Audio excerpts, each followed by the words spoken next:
Ya, jumpa lagi dalam program Ikano. Dan saat ini sebagaimana nampak di layar kaca Anda, saat ini saya berada di depan gedung Universitas Padjadjaran untuk mengadakan bincang singkat tentang memaknai 75 tahun Indonesia Merdeka bersama Rektor Universitas Padjadjaran, Profesor Dr. Rina Indiastuti, SE, MSIE. Bagaimana keseruannya? Kita ikuti sesaat lagi. Ikuti saya.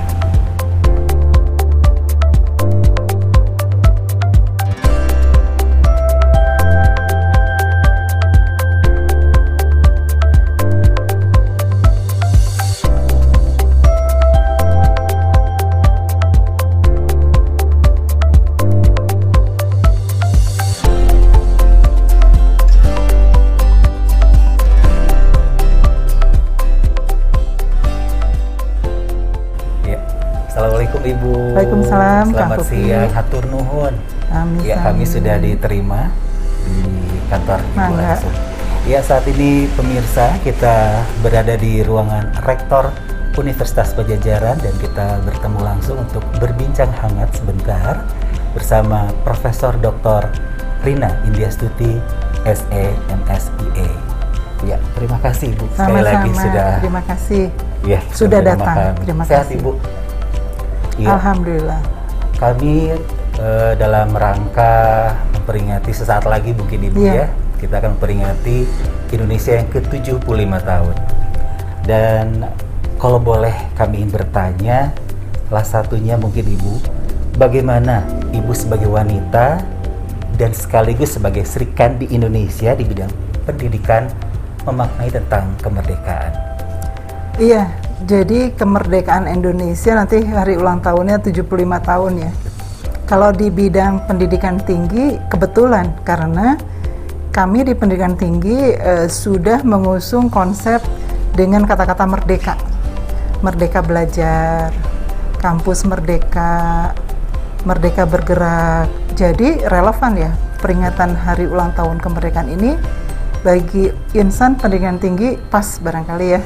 Jadi era dari silakan berkreasi, berinovasi demi untuk kemajuan Indonesia pasti. Ya, dan kaitannya dengan berkreasi, berinovasi tentunya dalam bidang pendidikan yang sama tadi. Lalu bagaimana pandangan Ibu tentang peranan perguruan tinggi tersebut dalam menjaga dan menghidupkan semangat perjuangan mengisi kemerdekaan? Iya, jadi sebetulnya seharusnya dimaknai misalnya ya mahasiswa. Mahasiswa kan memaknai dia sedang belajar. Tapi kalau pesan saya ya sedang berjuang ya. Berjuang untuk menjadi sumber daya manusia yang unggul ya, human capital bagi bangsa Indonesia. Jadi sebetulnya siapapun dari kita berjuang kita itu sebetulnya. Betul. Gitu. Ya, setuju sekali Ibu. Lalu kaitannya dengan tadi Ibu mencontohkan bagi para mahasiswa tersendiri, mungkin ada masukan atau pandangan lagi dari Ibu tentang bagaimana Ibu selaku pimpinan institusi pendidikan menyediakan media dan kesempatan tadi bagi seluruh sivitas akademik Unpad khususnya untuk terus bersemangat, berdedikasi dan berinovasi demi pembangunan institusi pendidikan tinggi dalam mewujudkan kampus merdeka. Iya, jadi gini Kang Pupi, kalau kita kebetulan hari-hari ini kita masih pandemi COVID-19, ada hikmah luar biasa yaitu seluruh sivitas akademika terakselerasi memanfaatkan teknologi informasi di dalam setiap aktivitasnya. Mahasiswa mengakses sumber belajar menggunakan teknologi informasi. Dosen memberikan pelayanan pembelajaran juga menggunakan teknologi informasi. Perkantoran mencatat itu semua menggunakan teknologi informasi. Jadi seharusnya tahun 2020 ini sebagai momentum akselerasi kita itu menjadi insan-insan yang bergerak cepat memanfaatkan teknologi informasi itu. Nah, di dalam hal tersebut tentu semua terkaget ya. Tetapi yang kita boleh bangga, terkaget bulan Maret itu dipaksa menggunakan teknologi informasi, tak terkecuali siapapun.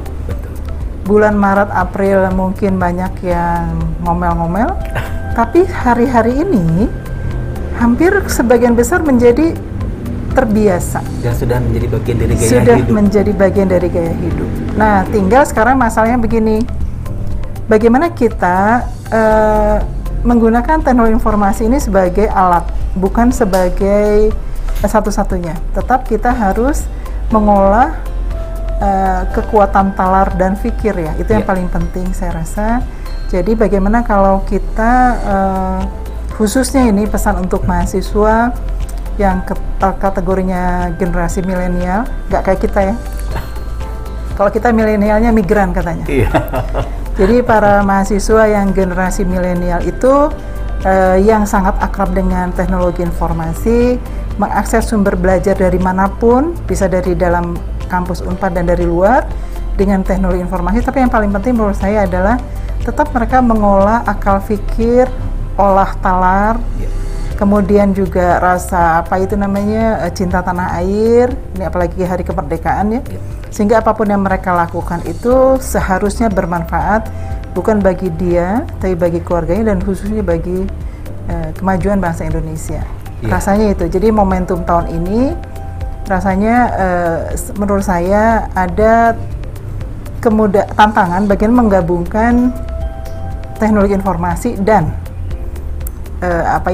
peningkatan kapasitas intelektual, tadi olah pikir, olah kreatif, dan semua itu adalah untuk kepentingan sekali pemanfaatan bagi kemajuan bangsa kita. Itu kita rasanya diminta untuk lebih kreatif lagi. Iya, tetapi juga tadi kapasitas intelektual itu ternyata nyaris hilang kalau kita tidak asah.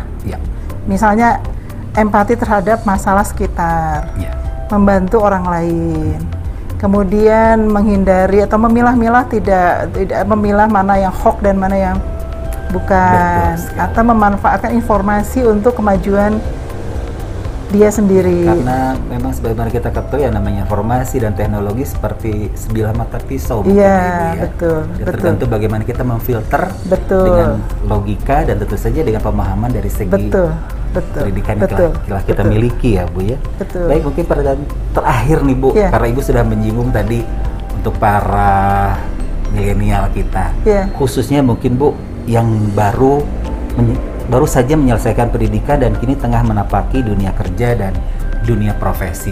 Khususnya Bu, gitu, apa sih pandangan Ibu atau mungkin bisa masukan Ibu, nasihat Ibu yang sangat diperlukan bagi kami yang baru-baru lulus seperti tadi Bu. Iya. Bagaimana? Memang ada hal yang tadi ya, ada sisi bahwa COVID-19 ini hikmahnya kita terbiasa memanfaatkan informasi, tetapi saya juga paham bahwa para lulusan di tahun ini, di mana kita tahu bahwa lapangan pekerjaan belum tumbuh ya, bahkan yang ada dikurangi, maka pesan saya satu hal, kalau katakan lulusan kami itu memang unggul, tadi punya kapasitas, rasanya pekerjaan bisa diakses, tidak harus dari perkantoran formal, bisa juga dia dari rumah, atau syukur menjadi entrepreneur ya, kayak notaris kan, seperti notaris ya, entrepreneur kan. Jadi sebetulnya kalau alumni profesi nggak khawatir lah. Sekali lagi inovasi dan kreativitas diperlukan ya Bu. Dan jejaring ya. Dan bisa dibilang angkatan sekarang katanya dibilang angkatan COVID ya, Bu. Betul, angkatan COVID. Tapi tetap semangat lah. Mau mahasiswa yang baru masuk, mau yang lulus. Rasanya saya sendiri optimis ya, tahun 2021 kita punya prospek yang baik lah. Terima kasih Ibu, luar biasa. Sama-sama. Paling terakhir bagi Ibu sebagai penutup, pesan Ibu bagi IKANO ya. Sesaat lagi juga akan memperingati ulang tahun Indonesia ke-75. IKANO di mata saya jujur ya, kegiatannya banyak ya. Nah itu yang kita bilang bahwa kita itu di dalam mengasah kapasitas sumber daya manusia menjadi talent. Nah sekarang lagi isunya menjadi talenta. Menjadi talent itu tidak hanya punya kompetensi pengetahuan, misalnya bidang kenotariatan, tapi dia juga bisa berkontribusi pada kemaslahatan sekitar. Nah, IKANO di dalam hal banyak kegiatan selalu misalnya gini, mengajak semua anggota IKANO untuk sama-sama berkegiatan. Itu kalau bahasa di kami itu kan berarti itu semacam teamwork ya, kekompakan dan sebagainya. Itu kan sama dengan membangun jejaring, sama dengan dia bisa belajar dari sesama anggota yang lebih lebih tanda kutip lah, lebih ke depan gitu ya. Nah, itu adalah sebetulnya dibutuhkan dalam era sekarang. Jadi kita tidak boleh tuntutan menjadi talent itu harus olah hati, olah rasa, olah masyarakat sekitar. Itu memang harus harus jadi satu ikatan, satu kesatuan yang utuh menyeluruh, yang nggak bisa dipisah-pisahkan lagi ya. Nah, IKANO tampaknya membangun ekosistem itu sehingga para anggotanya, saya yakin dia bertambahlah berbagai skill ya. Nah, skill kehidupan, skill bekerja, skill berkontribusi apapun lah. Itu kesan saya. Amin, insya Allah. Terima kasih banyak Ibu, alhamdulillah. Sehat-sehat Ibu ya. Terima kasih. Sama-sama, IKANO juga tetap semangat. Oke. Ya, demikianlah bincang singkat kita dengan Rektor Universitas Padjadjaran, Ibu Profesor Dr. Rina Widyastuti, SE, MSIA. Terima kasih atas perhatian Anda dan sampai jumpa di acara IKANO selanjutnya. Salam IKANO.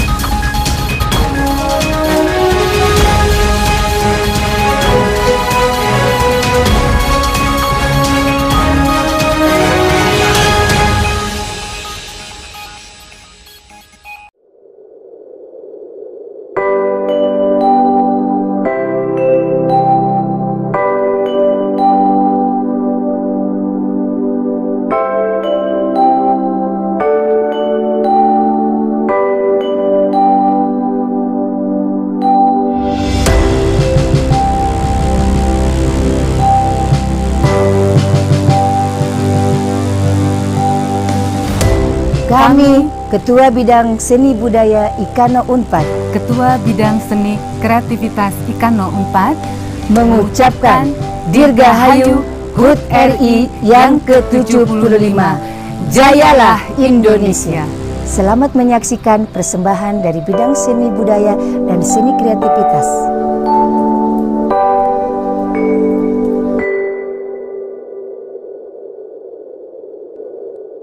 Tanah airku tidak terlupakan, kan terkenang selama hidupku. Biarpun saya pergi jauh, tidak akan hilang dari kalbu. Tanahku yang ku cinta,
Silakan. Nah, menurut Ibu sendiri bagaimana Ibu memaknai arti kata kemerdekaan itu sendiri?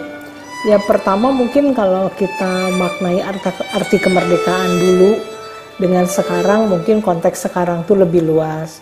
Kalau dulu itu arti kemerdekaan itu bebas dari penjajahan yang secara fisik menduduki tanah air kita. Tapi kalau konteks sekarang, penjajahan itu bisa juga artinya dalam konteks kemerdekaan. Itu merdeka bukan hanya dari penjajahan yang menduduki, tapi juga kedaulatan ekonomi.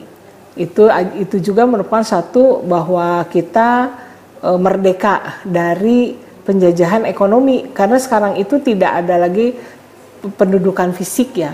Tapi secara ekonomi mungkin kita tidak merdeka oleh karena pihak-pihak luar. Kemudian kemerdekaan yang lainnya adalah kemerdekaan bagi masyarakat itu sendiri saat ini. Merdeka itu bahwa adalah kebebasan berpendapat, mengeluarkan pendapat, kebebasan untuk melakukan sesuatu, tapi tidak berarti tidak ada batas. Segala sesuatunya tentu saja ada aturan hukum yang memang membatasi itu, terutama misalnya kebebasan melakukan pendapat, kebebasan melakukan sesuatu, ada aturan hukumnya seperti apa. Memang konteks yang sekarang kemerdekaan itu lebih luas dari yang lama, apalagi merdeka itu dalam arti apa sekarang ini, karena dengan kemajuan teknologi tinggi, nah apa kita merdeka sekarang gitu, semuanya masyarakat baik itu tua muda maupun anak-anak semuanya sekarang bisa dikatakan merdeka. Mereka tidak lepas dari teknologi canggih, yang mana teknologi canggih ini berasal bukan dari kita tapi dari negara-negara maju gitu. Konteks kemerdekaan sekarang ini lebih luas dari yang lama. Jadi kalau dulu sempit hanya secara fisik diduduki tanah air kita, tapi sekarang ini konteks kemerdekaan itu kita sebenarnya harus bebas dari berbagai hal, terutama kita bisa menegakkan kedaulatan baik itu ekonomi maupun kedaulatan non-ekonomi di negara kita itu sendiri. Nah, bagaimana menurut Ibu pendidikan dalam perspektif kemerdekaan dikaitkan dengan situasi yang sulit seperti sekarang ya Bu ya, situasi pandemi yang saat ini tengah melanda dunia termasuk Indonesia? Nah, kalau dikaitkan dengan pendidikan, Menteri Pendidikan sendiri Pak Nadiem itu mengeluarkan satu statement. Sekarang tuh ada istilahnya kampus merdeka, kampus merdeka, merdeka belajar, dan ini adalah untuk mahasiswa.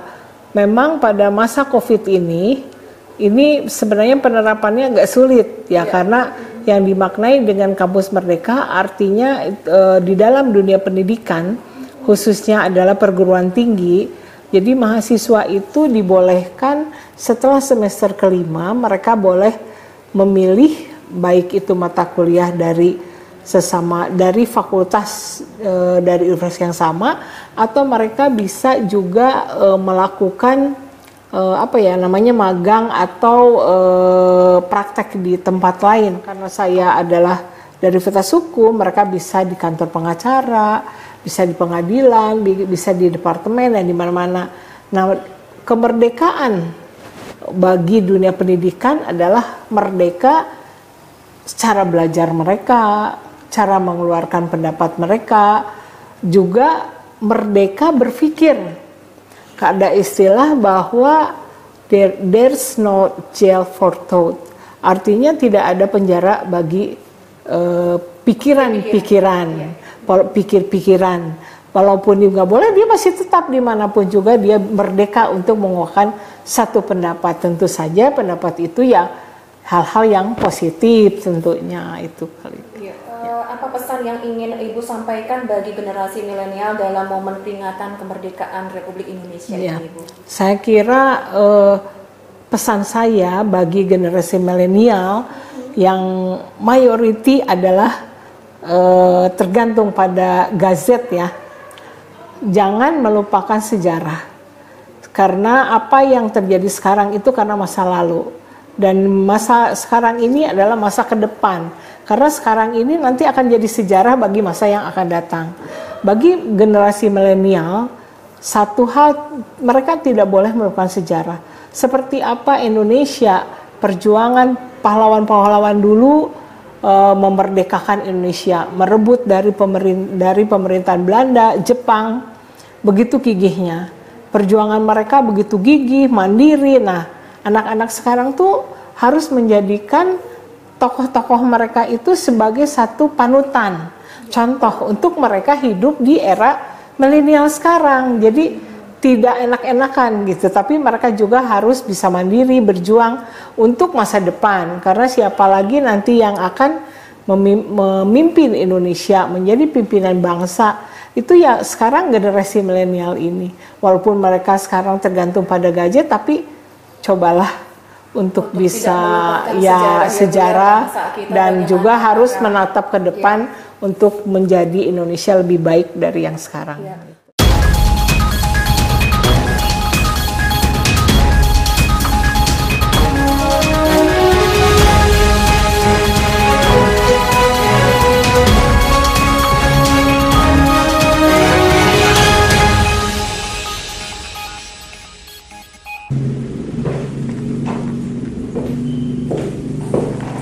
Assalamualaikum. Waalaikumsalam warahmatullahi wabarakatuh. Teh Neneng, silakan duduk Teh Neneng, apa kabar? Baik, Pak. Saya mau minta waktu Bapak untuk berbincang mengenai makna kemerdekaan. Boleh, Pak? Boleh, mangga, siap. Yuk di sana. Baik, Pak. Hai, apa kabar rekan-rekan IKANO Unpad dimanapun Anda berada? Hari ini saya berada di Gedung Magister Kenotariatan Universitas Padjadjaran Bandung, yang pasti akan membawa banyak kenangan untuk Anda. Tapi kali ini saya tidak akan mengenang kenangan Anda, karena kali ini saya akan berbincang bersama dengan Ketua Program Studi Magister Kenotariatan Universitas Padjadjaran, yaitu Bapak Dr. Dadang Epi SHMH. Yuk, kita mulai. Terima kasih Pak atas kesempatannya untuk berbincang pada hari ini. Hari ini kita akan menjelang peringatan dari ulang tahun Indonesia, kemerdekaan Indonesia yang ke-75. Saya ingin menanyakan mengenai, menurut Bapak sebagai seorang akademisi sekaligus pimpinan program studi dari MKN, bagaimana seharusnya memaknai kemerdekaan Indonesia yang telah berlangsung selama 75 tahun ini? Jadi merdeka dari tidak hanya terbelenggu dari penjajah, karena sekarang juga tidak ada penjajah dalam konteks fisik gitu kan, tetapi merdeka segala macamnya, merdeka berpendapat, merdeka untuk mengemukakan kehendak misalnya, yang tentu untuk membangun ya, untuk membangun, merdeka untuk meningkatkan pendidikan dan sebagainya. Begitu tanya. Tadi Bapak sudah jelaskan mengenai penjajahan dalam bentuk yang lain. Kemudian juga tadi Bapak menyinggung mengenai Merdeka Belajar. Nah, Pak, dalam kaitannya dengan program Merdeka Belajar yang dijadikan sebagai stressing point dalam penyelenggaraan pendidikan di Indonesia saat ini, bagaimana pandangan Bapak implementasi dan konkretisasinya, Pak, slogan Merdeka Belajar di tataran instansi pendidikan?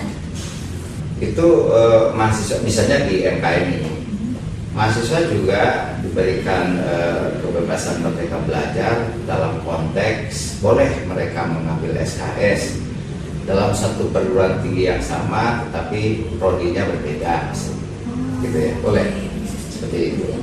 Yang kedua, misalnya dia juga boleh mengambil SKS dalam prodi yang berbeda di perguruan tinggi yang sama, gitu. Yang ketiga, mahasiswa juga diperbolehkan mengambil mata kuliah atau SKS di prodi yang berbeda, di perguruan tinggi yang berbeda. Boleh, itu konteks merdeka belajar. Dan yang terakhir, itu boleh juga mahasiswa mengambil kegiatan atau yang nanti itu adalah dikonversi dengan SKS di lembaga non pendidikan tinggi. Saya ingin melanjutkan ke pertanyaan berikutnya, Pak. Bagaimana pendidikan ini menjadi sarana menuju kemerdekaan dan kemandirian suatu bangsa, Pak? Baik, memang pendidikan ini adalah sarana, gitu kan, tools, gitu. Kalau pendidikan hukum boleh dikatakan sebagai law as a tool of social engineering misalnya. Jadi bagaimana dengan pendidikan itu akan mengubah sikap misalnya kan. Nah terutama kalau misalnya kita kaitkan dengan beberapa pendapat para guru besar misalnya di Fakultas Hukum, bahwa dengan pendidikan terutama misalnya pendidikan hukum akan mengubah sikap mental warga masyarakat dari sikap mental yang tradisional ke sikap mental yang modern gitu kan. Nah bersaing itu salah satu dari makna merdeka. Jadi dengan pendidikan dan ilmu itu setiap orang juga bisa bersaing di bidang teknologi dan sebagainya. Kalau saya itu sebetulnya. Jadi dengan pendidikan dan dengan berilmu kita lebih merdeka, gitu kan? Tapi ilmunya itu yang bermanfaat. Pak, selanjutnya saya ingin mendengarkan pesan-pesan dari Bapak mengenai bagaimana generasi milenial ini agar dapat semangat mengisi kemerdekaan. Baik, pesan saya yang pertama, generasi milenial itu harus meningkatkan semangat belajar.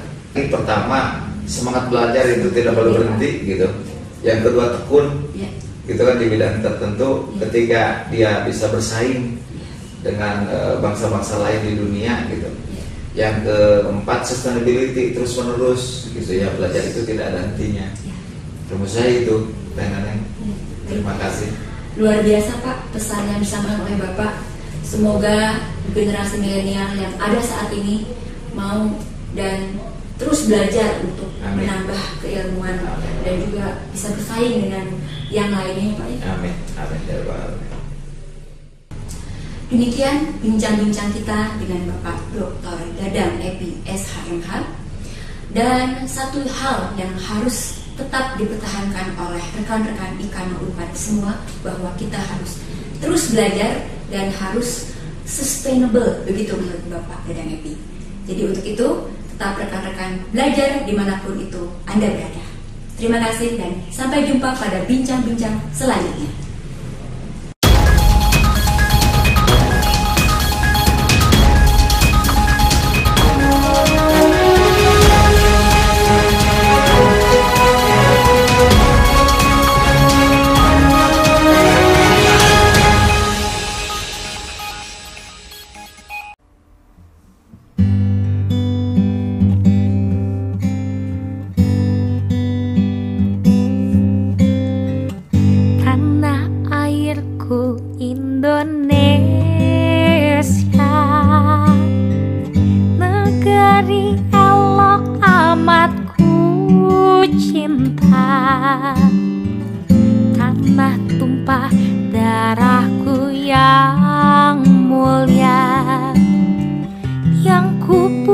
Sepanjang masa,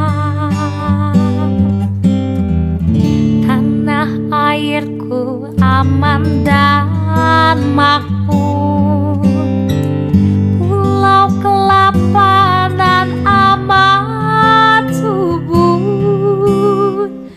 pulau melati pujaan bangsa sejak dulu.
melambai